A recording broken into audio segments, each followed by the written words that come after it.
진정한 성공을 위해서 용서하라. 용서만큼 완벽한 복수는 없다. 조시 빌링스. 왜 용서해야 하는가? 영업에 대해 말하면서 왜 진정한 성공을 위해서 용서하라는 주제를 꺼내는지 궁금할 것이다. 그 이유는 만약 내가 영업 초반부터 용서의 중요성을 알았더라면 그토록 사람 때문에 힘들어하지 않았을 것이라는 깨달음 때문이다. 영업은 사람과의 관계에서 하는 일이기 때문에 사람으로부터 오는 상처를 피할 수 없다.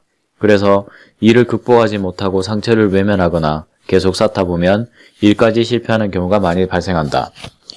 영업은 긍정적인 마음에서 출발해야 성공할 수 있다. 상처를 끌어안고 집착하다 보면 아무리 긍정적인 태도를 가지려 해도 그러기 어려워진다. 뿐만 아니라 사람을 계속 만나는 일이어서 또 다른 상처가 왔을 때 감당하기 어려운 상황을 맞이할 수 있다. 가만히 생각해보라. 다른 사람으로 인해 상처를 받아서 이미 힘들었는데 그 상처 때문에 일까지 방해가 된다면 얼마나 억울한 일인가. 일의 성공을 위해서라도 지혜 있게 상처에서 벗어나는 방법을 찾아야 한다. 상처에서 벗어나는 최고의 방법이 바로 용서다. 26년간 일하면서 사람에게서 크고 작은 상처를 많이 받았다. 나름 용서했다고 생각했던 모든 것들이 실은 마음의 상처로 남아 쌓이고 있었다. 내성적인 성격이어서 더 그런 듯했다. 상처에 집착하게 되자 나이가 들면서 몸까지 아프기 시작했다. 그래서 열정을 다해 해왔던 일들을 결국 모두 내려놓게 되었다. 상처를 받고서 용서하는 마음을 가지지 않으면 자기 연민에 빠지기도 하고 복수심을 키울 수도 있다. 이렇게 자기 연민과 복수심에 사로잡히다 보면 정작 집중해서 일을 해야 할 시간을 낭비하게 되고 감정적인 에너지도 낭비하게 된다. 그렇다 하더라도 용서는 쉬운 일이 아니며 아무나 할 수 있는 일도 아니다. 강요할 수는 없지만 용서를 하면 나 자신에게 가장 이롭다는 사실을 인식해야 한다. 용서는 자신을 위해서 하라. 얼마 전 알고 지내던 한 분을 통해서 용서가 얼마나 중요한 요소인지 다시 한번 느낄 수 있었다. 40대 후반의 여성으로 작은 제조업을 하는 사업가인데 10년 전부터 어렵게 사는 후배 한 명이 워낙 잘 다루고 친근하게 다가와서 필요하다고 할 때마다 돈을 빌려주었다고 한다.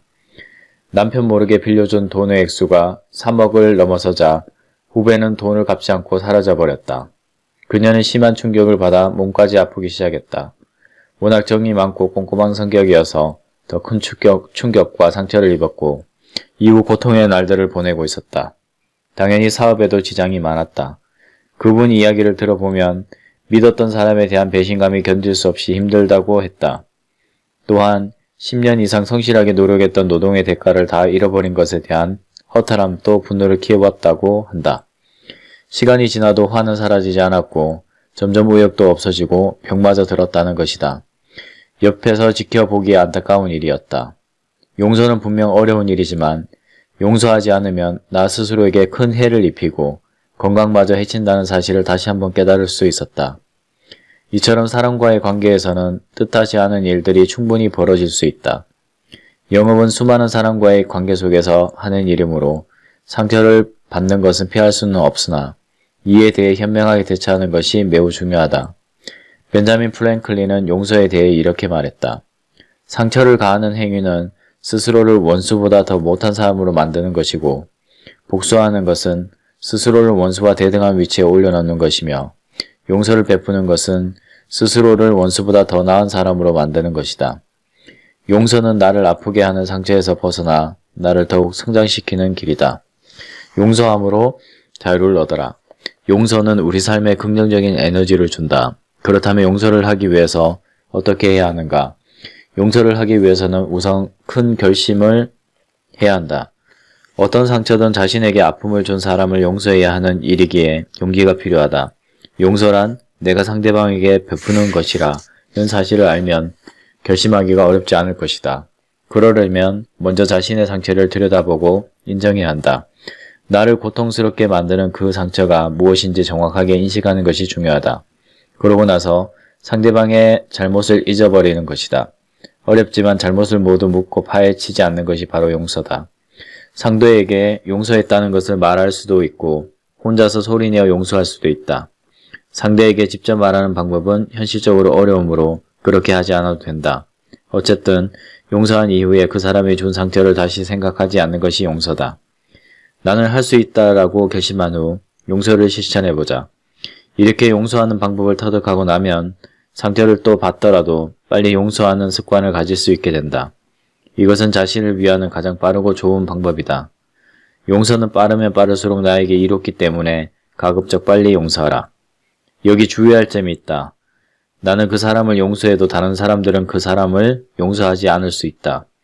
사람들은 남에 대해 이야기하는 것을 좋아한다. 이유 없이 남을 욕하거나 비난하기를 좋아하는 사람들도 있다. 그러나 한 번뿐인 소중한 인생을 살면서 남에 대한 좋지 않은 이야기로 시간을 낭비할 필요는 없다. 다른 사람들의 말에 흔들리지 말고 내가 용서하기로 마음먹었다면 끝까지 용서를 베푸는 것이 중요하다. 결국 용서를 해야 하는 가장 중요한 이유는 나 자신을 위해서이다. 나 자신의 평안과 건강한 육체를 위해서 용서해야 하는 것이다. 용서를 해야 내가 새로운 출발을 할 수 있으며 결국 자유로워질 수 있다. 용서의 심리학의 저자 폴 마이어는 어떤 사람 때문에 화가 났다면 너는 그 사람에게 정복된 것이나 같다고 라고 말했다. 자신의 삶을 지배할 권리를 남에게 넘겨준다는 것은 말도 안 되는 것이다. 상처를 받으면 분노하고 상대방의 잘못을 탓하지만 실상 이러한 행위가 상대방에게 삶을 지배당하는 것이라고는 한 번도 생각해보지 못했다. 이제 이 사실을 알았다면 누군가에 의해 지배당할 것이 아니라 용서를 통해 나를 자유롭게 해야만 한다. 그렇게 해야 새로운 일을 시작할 수 있고 창의적인 생각도 할 수 있다. 먼저 자신을 용서하라. 용서의 대상을 외부에서만 찾지 마라. 가장 중요한 용서의 대상인 자기 자신을 먼저 용서하라. 과거로부터 온 죄책감으로 자기 자신을 학대하지 말고 스스로를 용서하라.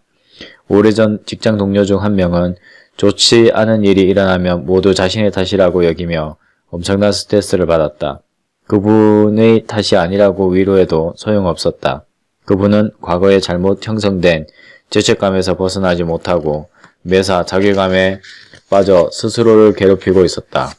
자기 자신을 용서하지 못하면 절대 자신감이 생길 수 없다. 그렇게 되면 불안한 삶을 살 수밖에 없다. 자기 자신을 진심으로 용서할 때 비로소 자신의 자아를 일깨우고 잠재력을 마음껏 발휘할 수 있게 된다. 용서하지 않으면 계속 불안한 생각을 하게 되고 불안한 생각을 거듭하다 보면 부정적인 시각에서 벗어날 수 없게 된다. 부정적인 사고는 영업 성과를 크게 방해한다.